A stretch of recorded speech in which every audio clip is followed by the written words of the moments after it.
ರೈತ ಬಾಂಧವರಿಗೆ ಪ್ರಗತಿ ಚಾನಲ್ಗೆ ಆತ್ಮೀಯವಾದಂಥ ಸ್ವಾಗತ. ಇಂದಿನ ಜೋಳದ ಮಾರುಕಟ್ಟೆಯ ಬೆಲೆಯನ್ನು ನೋಡಿಕೊಂಡು ಬರೋಣ. ಇನ್ನೂ ಯಾರು ಹೊಸದಾಗಿ ನಮ್ಮ ಯೂಟ್ಯೂಬ್ ಚಾನಲ್ ನೋಡ್ತಾ ಇದ್ದರೆ ತಪ್ಪದೇ ಸಬ್ಸ್ಕ್ರೈಬ್ ಆಗಿ. ನಾವು ಪ್ರತಿದಿನ ಮಾರುಕಟ್ಟೆಗಳ ಬೆಲೆಗಳ ಅಪ್ಡೇಟ್ಗಳನ್ನ ನೀಡ್ತಾ ಇರ್ತವೆ. ಚಾನಲನ್ನು ಈಗಲೇ ಸಬ್ಸ್ಕ್ರೈಬ್ ಆಗಿ.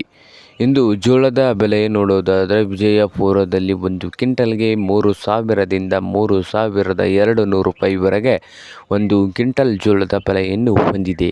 ಹಾಗೆ ಹುಬ್ಬಳ್ಳಿಯಲ್ಲಿ ನೋಡೋದಾದರೆ 2,000ದಿಂದ 3,500 2,000ದಿಂದ 3,500 ರೂಪಾಯಿವರೆಗೆ ಹುಬ್ಬಳ್ಳಿಯಲ್ಲಿ ಒಂದು ಕ್ವಿಂಟಲ್ ಜೋಳದ ಬೆಲೆಯನ್ನು ಹೊಂದಿದೆ. ಹಾಗೆ ರಾಯಚೂರದಲ್ಲಿ 4,000ದಿಂದ 4,400 ರೂಪಾಯಿವರೆಗೆ ಒಂದು ಕ್ವಿಂಟಲ್ಗೆ ಜೋಳದ ಬೆಲೆಯನ್ನು ಹೊಂದಿದ್ದು, ಹಾಗೆ ಸಾಂಗಲಿಯಲ್ಲಿ ಜವಾರಿ ಜೋಳ 5,000ದಿಂದ 6,000 ರೂಪಾಯಿವರೆಗೆ ಒಂದು ಕ್ವಿಂಟಲ್ಗೆ ಬೆಲೆಯನ್ನು ಹೊಂದಿದೆ.